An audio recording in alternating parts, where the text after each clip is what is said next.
দর্শক, ভয়াবহ একটা তথ্য সামনে এনেছে বাংলাদেশ প্রতিদিন। বাংলাদেশের এই গণমাধ্যম, বসুন্ধরা মিডিয়ার এই গণমাধ্যম, তারা দাবি করছে যে কোনো সময় গ্রেপ্তার করা হতে পারে মেটিকুলাস প্রফেসর ইউনূস সরকারের অন্যতম উপদেষ্টা, যাকে স্বরাষ্ট্র মন্ত্রণালয় থেকে সরিয়ে দিয়েছিল প্রফেসর ইউনূস সরকার মেটিকুলাস ডিজাইনে, সেই ব্রিগেডিয়ার এম সাখাওয়াত হোসেন। কিন্তু এই প্রফেসর ইউনূসের অন্তর্বর্তীকালীন সরকারের কোনো কর্মকাণ্ড নিয়ে নয়, অতীত কর্মকাণ্ড নিয়ে তাকে গ্রেপ্তার করা হতে পারে।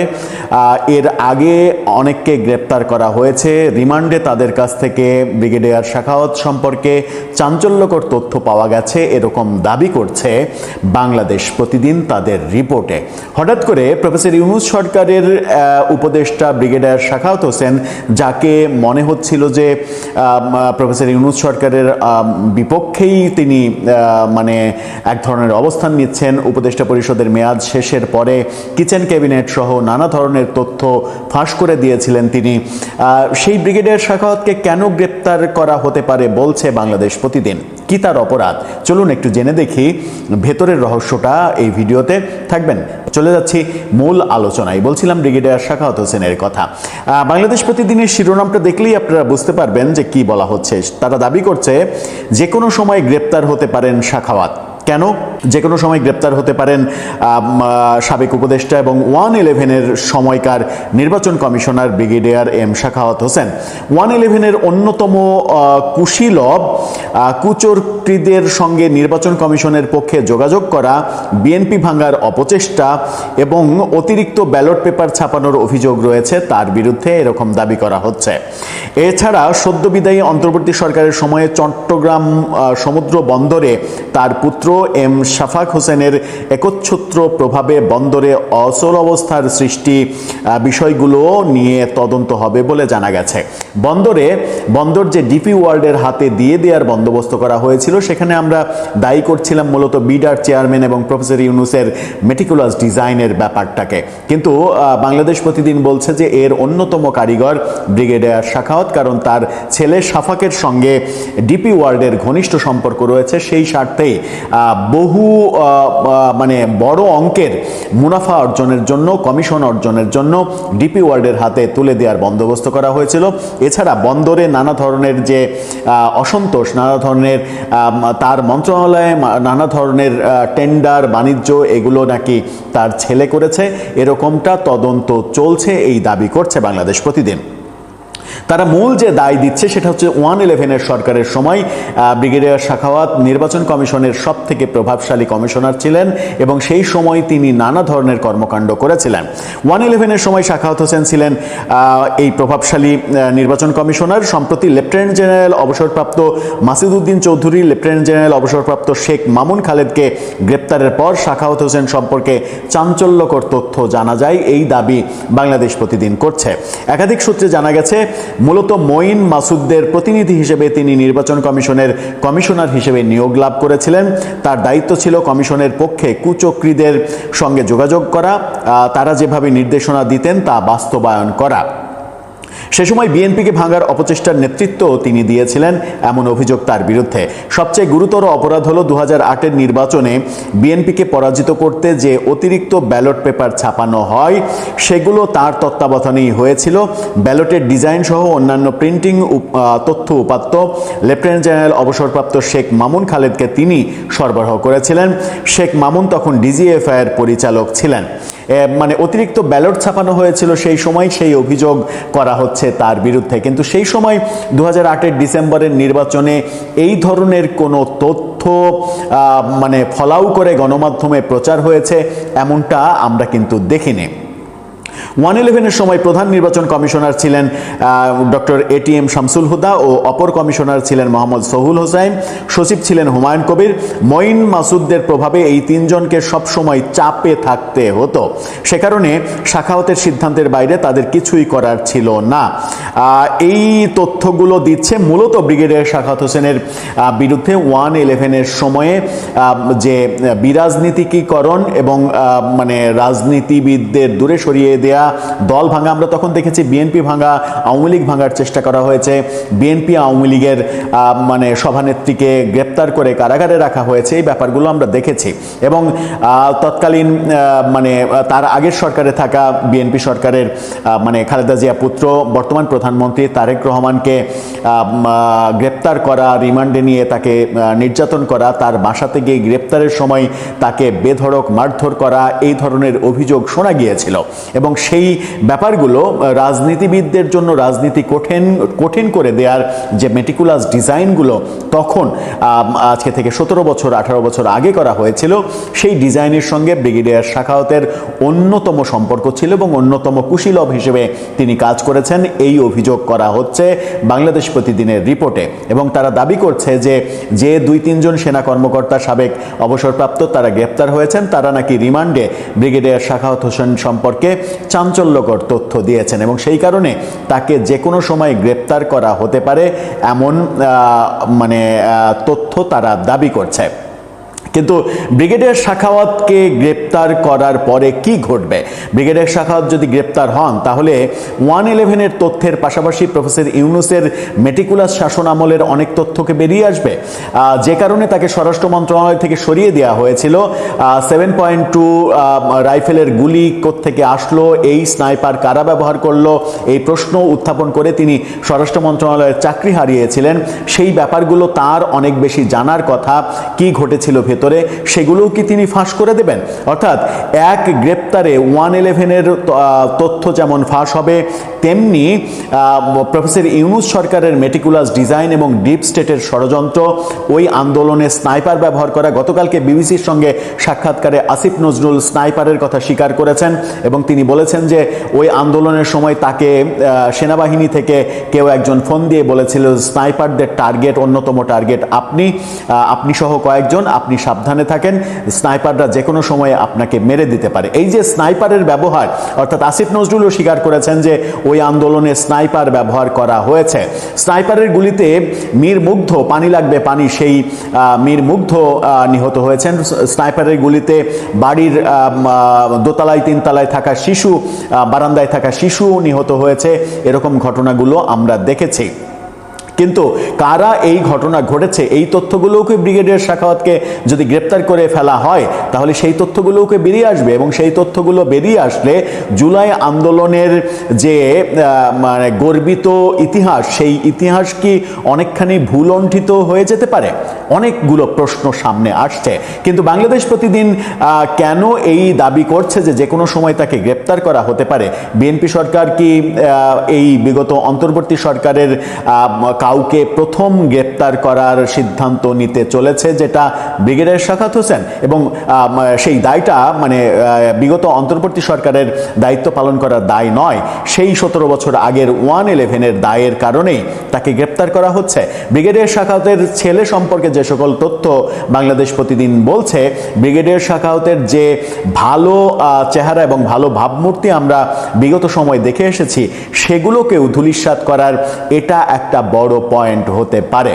দর্শক, আপনার মতামত কি এ ব্যাপারে? বাংলাদেশে ক্ষমতা গ্রহণের পর প্রধানমন্ত্রী তারেক রহমান 1-11 সরকারের শীর্ষ কুশীলবদের গ্রেফতার করতে শুরু করার পর এখন ক্রমেই স্পষ্ট হয়ে উঠছে প্রধানত দুটো বিষয়কে সামনে নিয়ে আসতে চাইছেন, দুটো ষড়যন্ত্র ফাঁস করে সেই ষড়যন্ত্রের সঙ্গে জড়িত ব্যক্তিবর্গকে শাস্তির আওতায় নিয়ে আসতে চাইছেন তারেক রহমান। প্রথমত যেই সেনা কর্মকর্তারা তাকে, তার ভাইকে, তার মাকে গ্রেফতার করে কারা হেফাজতে নিয়ে গেছেন, সেনা হেফাজতে তারেক রহমানের উপর অকথ্য অত্যাচার চালিয়েছেন, তার মায়ের বিরুদ্ধে একের পর এক মামলা দিয়েছেন এবং এই পরিবারটাকে বিচ্ছিন্ন করে রেখেছেন, সেই সেনা কর্মকর্তাদের চিহ্নিত করে তাদের একটা শাস্তির ব্যবস্থা করতে চান তারেক রহমান। এর পাশাপাশি এখন বাংলাদেশের সংবাদ মাধ্যমগুলোর খবরে স্পষ্ট হচ্ছে যে 2008-এর নির্বাচনটি আসলে ষড়যন্ত্রমূলক ছিল এবং 2008-এর নির্বাচনে ষড়যন্ত্র করে ডিজিএফআই এবং সেনা কর্মকর্তারা মিলে তখনকার মঈনুদ্দিন ফখরুদ্দিন সরকার একটা নীল নকশা বাস্তবায়নের মাধ্যমে শেখ হাসিনা সরকারকে ক্ষমতায় এনেছিল, আওয়ামী লীগকে বিপুল সংখ্যাগরিষ্ঠতা পাইয়ে দিয়েছিল এবং বিএনপিকে মাত্র 30টি আসন দিয়ে একটা অকার্যকর বিরোধী দলে পরিণত করেছিল। এই নীল নকশা সামনে নিয়ে আসতে চাইছেন তারেক রহমান। তারেক রহমানের মা খালেদা জিয়া বিভিন্ন সময়ে প্রকাশ্যে বলেছেন যে মঈনুদ্দিন ফখরুদ্দিনের সঙ্গে এক রকমের যোগসাজশ করে এই শেখ হাসিনা ১/১১ সরকারের পর ক্ষমতায় এসেছিলেন। কিন্তু বাংলাদেশ সহ মানে দেশে বিদেশে সকল সংবাদ মাধ্যম, আন্তর্জাতিক পর্যবেক্ষক এবং নির্বাচনী পর্যবেক্ষকরা ২০০৮-এর নির্বাচনটিকে বরাবর বাংলাদেশের সবচেয়ে গ্রহণযোগ্য নির্বাচনগুলোর মধ্যে একটি হিসেবে গণ্য করে এসেছে। অথচ এখন বাংলাদেশের বিভিন্ন সংবাদ মাধ্যমে বরাবরের মতো সম্পাদকেরা সক্রিয় হয়ে উঠেছেন এবং এমন খবর দিচ্ছেন যে ২০০৮ সালের ওই নির্বাচনটি সাজানো একটা নির্বাচন ছিল এবং সেই বিষয়টি অবশেষে এখন প্রকাশ পেতে শুরু করেছে। এখন আমার দেশ পত্রিকার সম্পাদক মাহমুদুর রহমান লিখছেন যে ২০০৭ সালের ১/১১ সরকার গঠিত হওয়ার পর মার্চ মাসে ৭ই মার্চ গ্রেফতার হওয়ার আগেও তারেক রহমান তাকে ফোন করেছিলেন। গ্রেফতার হওয়ার কয়েকদিন আগে বাংলাদেশের জাতীয় সংসদের বর্তমান হুইপ এবং তখন তারেক রহমানের যিনি ব্যক্তিগত পিএস ছিলেন নুরুদ্দিন অপু, তার মাধ্যমে ফোন করেছিলেন মাহমুদুর রহমানকে এবং ফোন করে জিজ্ঞেস করেছিলেন তারেক রহমান মাহমুদুর রহমানের কাছে পরামর্শ চেয়েছিলেন যে মঈনুদ্দিন ফখরুদ্দিনের কাছ থেকে, মঈনী আহমেদ এবং মাসুদ উদ্দিনের কাছ থেকে তার কাছে প্রস্তাব এসেছে, হয় তিনি বিদেশে নির্বাসনে চলে যেতে পারেন, না হলে কারাবরণ করতে পারেন। এখন মাহমুদুর রহমান লিখছেন যে তিনি তখন তাকে পরামর্শ দিয়েছিলেন তারেক রহমানকে যে যদি বাবা মায়ের মতো রাজনীতিতে থাকতে চান তাহলে যেন তিনি কারাবরণ করেন এবং এরপর ৭ই মার্চ কারাবরণ করেন তারেক রহমান এবং ব্যাপক নির্যাতনের শিকার হন। ২০০৮ সালের সেপ্টেম্বরে গিয়ে অবশেষে তিনি তার মায়ের সঙ্গে সেনা কর্মকর্তাদের একটা দর কষাকষি সমঝোতা, গোয়েন্দা কর্মকর্তাদের এক রকমের আলাপ আলোচনার ভিত্তিতে মুচলেকা দিয়ে এক রকমের রাজনৈতিকভাবে নির্বাসনে যান ১৭ বছরের জন্য ২০০৮ সালের সেপ্টেম্বরে এসে। যেই প্রক্রিয়া সম্পর্কে আবার জেমস এফ মরিয়ার্টি, তখনকার মার্কিন রাষ্ট্রদূতের তার বার্তা এবং মওদুদ আহমেদের কারাগারে কেমন ছিলাম এই বইয়ে উল্লেখ পাওয়া যায়। এই যে তারেক রহমানের এই পরিস্থিতি, এই নিয়ে লিখতে গিয়ে ১/১১ দুঃসময় ভোলা যায় না। এ প্রসঙ্গে লিখতে গিয়ে মাহমুদুর রহমান সুস্পষ্টভাবে বলেছেন যে সে সময় যে ভারতীয় গোয়েন্দা সংস্থার তৎপরতায় ডিজিএফআই এবং সেনা কর্মকর্তারা একটা সাজানো নির্বাচন করেন যার মাধ্যমে তারা আওয়ামী লীগকে এক ব্যাপক সংখ্যাগরিষ্ঠতা, নিরঙ্কুশ সংখ্যাগরিষ্ঠতা এনে দেওয়া নিশ্চিত করেন। মানব জমিন পত্রিকা এর চেয়েও বিস্ফোরক এক প্রতিবেদন ছেপেছে। মানব জমিন পত্রিকা লিখছে এখন কারাগারে আটক যে দুই জেনারেল মাসুদ উদ্দিন চৌধুরী আর জেনারেল মামুন খালেদ, তারা সুস্পষ্টভাবে রিমান্ডে গিয়ে জিজ্ঞাসাবাদের সময় একথা উল্লেখ করেছেন যে ২০০৮ সালের নির্বাচনটিতে আওয়ামী লীগকে ক্ষমতায় আনতে তারা নানা রকম কৌশল অবলম্বন করেছিলেন এবং এর মধ্যে একটা কৌশল ছিল অতিরিক্ত ব্যালট পেপার ছাপানো, ১/১১ জমানার ভোট, বাড়তি ব্যালট ছাপার অভিযোগ, কাঠগড়ায় যারা। এই শিরোনামে মানব জমিন যে রিপোর্ট করেছে সেখানে তারা সুস্পষ্টভাবে বলেছে যে ২০০৮ সালের সেই নির্বাচন কমিশনের প্রধান নির্বাচন কমিশনের এটিএম শামসুল হুদা এরই মধ্যে মারা গেছেন। এখনো জীবিত আছেন দুই নির্বাচন কমিশনার, ব্রিগেডিয়ার সাখাওয়াত হোসেন যিনি সবে ইউনূস সরকারের উপদেষ্টা পদ ছেড়েছেন, আর আছেন আরেকজন জীবিত নির্বাচন কমিশনার সোহুল হোসেন। এ দুজনকেই নাকি এখন তারেক রহমান সরকার নজরদারির মধ্যে রেখেছে এবং যে কোনো সময় তারা গ্রেফতার হতে পারেন। মানব জমিন বলছে যে ২০০৮-এর পরে আওয়ামী লীগ আমলের যেসব প্রশ্নবিদ্ধ নির্বাচন ২০১৪, ২০১৮, ২০২৪ এই সব নির্বাচনের কমিশনাররাই তো প্রধান নির্বাচন কমিশনাররা এরই মধ্যে কারাগারে আটক হয়েছেন। কাজেই সে সময় অত্যন্ত মুখ্য ভূমিকা পালন করা সক্রিয় এই দুই নির্বাচন কমিশনারকে খুব শিগগিরই তারেক রহমান সরকার গ্রেফতার করতে যাচ্ছেন এবং সেজন্য তারা এরই মধ্যে নজরদারিতে আছেন। মানবজমিন ফোনও করেছিল ব্রিগেডিয়ার সাখাওয়াতকে এবং সোহুল হোসেনকে, তবে তাদেরকে কোনো মন্তব্যের জন্য পাওয়া যায়নি। মানবজমিন পত্রিকা লিখছে যে নানা কৌশলে একটা নিয়ন্ত্রিত নির্বাচনের মাধ্যমে আওয়ামী লীগকে ক্ষমতায় বসানো এবং বিরোধী দল হিসেবে বিএনপিকে ক্ষমতাহীন করতে একটা বড় পরিকল্পনা করেছিল তখনকার সেনা নিয়ন্ত্রিত তত্ত্বাবধায়ক সরকার, এবং এই পরিকল্পনা বাস্তবায়নে বড় ভূমিকায় ছিলেন তৎকালীন ডিজিএফআই ও সেনাবাহিনীর কিছু কর্মকর্তা। এদের মধ্যে কয়েকজন এরই মধ্যে গ্রেফতার হয়েছেন, মানে জেনারেল মাসুদ উদ্দিন গ্রেফতার হয়েছেন, জেনারেল শেখ মামুন খালেদ গ্রেফতার হয়েছেন, এবং এর বাইরে তৎকালীন নির্বাচন কমিশন ও প্রশাসনের একটা বড় অংশ এই পরিকল্পনা বাস্তবায়নে মাঠে নেমেছিল। সম্মিলিত এই পরিকল্পনার ফলে আওয়ামী লীগ তথাকথিত ভূমিধস বিজয় পায়। এবং এরপর মানবজমিন উল্লেখ করেছে যে তৎকালীন যে ডিজিএফআই, এনএসআই সহ বিভিন্ন গোয়েন্দা সংস্থার জরিপে সে সময় ক্ষমতা ছেড়ে আসা বিএনপিকে আসনের দিক থেকে এগিয়ে থাকতে দেখা গিয়েছিল, এবং এক্ষেত্রে একজন সাবেক সেনা কর্মকর্তা ও সাংবাদিক আবু রুশদের একটি লেখা, যেই লেখাটি তিনি বাংলাদেশ প্রতিদিনে ছাপিয়েছেন এই গ্রেফতারগুলো শুরু হওয়ার পর, সেটিকে সূত্র হিসেবে ব্যবহার করেছে মানবজমিন। সেই লেখায় 2008 সালের নিয়ন্ত্রিত নির্বাচনের চাঞ্চল্যকর তথ্য প্রকাশ করেছেন আবু রুশদ সেই লেখাটিতে বলেছেন যে তার কাছে সে সময় এমন একটা গোয়েন্দা জরিপ হাতে আসে আরেক সেনা কর্মকর্তার সূত্রে, যেখানে তিনি সুস্পষ্টভাবে দেখতে পান যে 1/11 ওই নির্বাচনে বিএনপি 155-160টি আসনে জয়ী হবে এবং জোটভিত্তিক ভাবে নির্বাচন করলে এই আসন সংখ্যা আরো বেড়ে যাওয়ার সম্ভাবনা ছিল।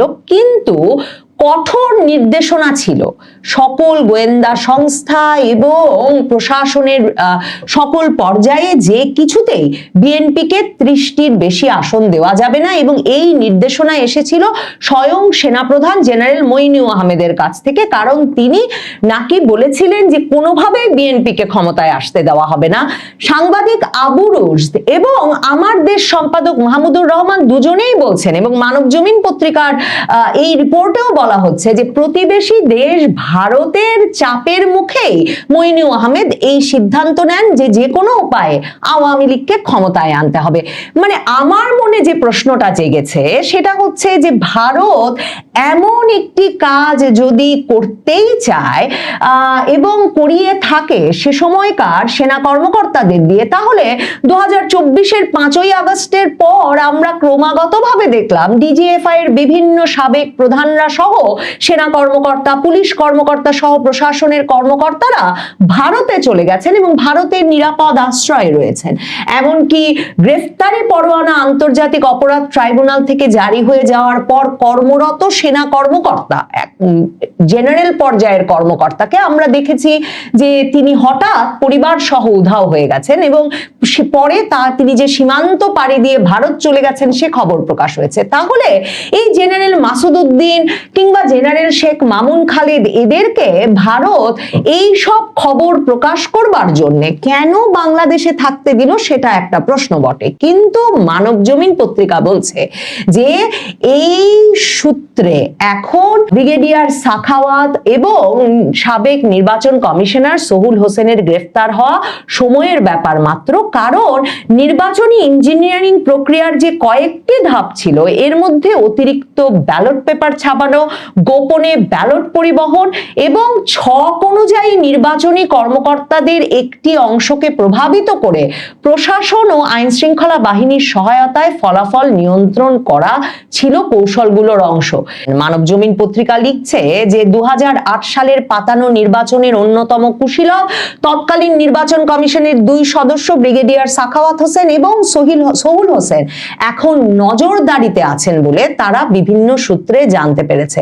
মানব জমিন জানাচ্ছে যে এই সোহুল হোসেন তিনি আওয়ামী লীগ আমলে আওয়ামী লীগের টিকিটে নির্বাচনও করতে চেয়েছিলেন, তবে আওয়ামী লীগের তরফে তাকে কোনো মনোনয়ন দেওয়া হয় নাই। এখন এই যে জেনারেল মাসুদ উদ্দিন চৌধুরী এবং জেনারেল শেখ মামুন খালেদের বরাতে রিমান্ডে দেওয়া তথ্যের ভিত্তিতে যে বেরিয়ে আসছে যে সে সময় অতিরিক্ত ব্যালট পেপার ছাপিয়ে এবং সুনির্দিষ্ট আসনে ওই অতিরিক্ত ব্যালট ব্যবহার করে নির্বাচন ইঞ্জিনিয়ারিং এর মাধ্যমে ফলাফলটা নিয়ে আসা হয়েছিল, তার দায় তৎকালীন কমিশনের জীবিত 2 কমিশনারের ওপরেই বর্তায় এবং 1-11-2 অন্যতম কুশীলব লেফটেন্যান্ট জেনারেল মাসুদ উদ্দিন চৌধুরী ও লেফটেন্যান্ট জেনারেল শেখ মামুন খালেদ রিমান্ডেও এ সংক্রান্ত তথ্য দিচ্ছেন বলে গোয়েন্দা সূত্র মানব জমিনকে জানিয়েছে। এই যে চুক্তির আলোকে একটা পাতানো নির্বাচনের মধ্য দিয়ে আওয়ামী লীগকে ক্ষমতায় বসানো হয়েছে, এই তত্ত্ব যে এখন বাংলাদেশের সংবাদ মাধ্যমগুলোতে বেরিয়ে আসছে এবং বিভিন্ন জনে বলছেন যে তখনও তাদের কাছে এ সংক্রান্ত তথ্য ছিল এবং এর মাধ্যমে সরাসরি ভারতের দিকে এক রকমের আঙুল তোলা হচ্ছে যে এটা একটা ভারতের ষড়যন্ত্রেরই ফসল বটে।